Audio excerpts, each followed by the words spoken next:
today's video is papakita ko yung mga sagisag ng pagka-Pilipino. Assignment namin sa AP.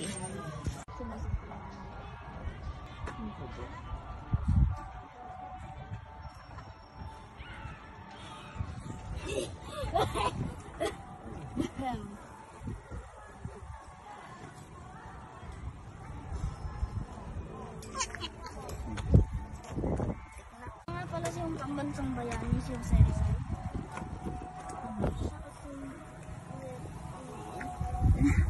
Hi guys, ito nga pala si Jose Rizal, yung pambansang nating bayani. Siya daw ay pinanganak noong June 19, 1861 sa Calamba, Laguna.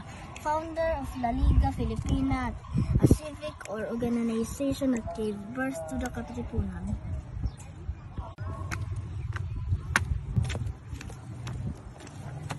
Siya nga para si Manuel Luis Quezon. Siya ang ama ng wikang pambansa. Pinanganak siya noong 1878 at namatay noong 1944. Ito yung Philippine National Flag. Ganda.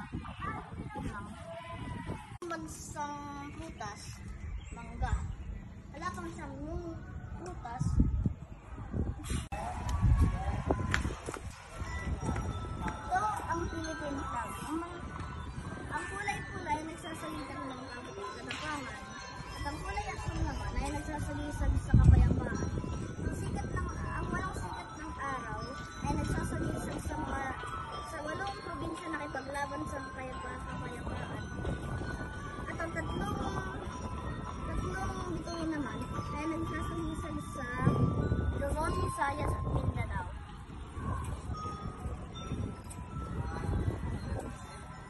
Pala yung pambansang bayani, Jose Rizal. Pala yung pambansang bayani, Jose Rizal. Pala yung pambansang bayani, Jose Rizal. Siya ang ama ng bayani, Jose Rizal. Pinanganak siya noong 1871 bayani, Jose Rizal. Guys, and also don't forget to hit that subscribe button and that bell and that like. And bye-bye!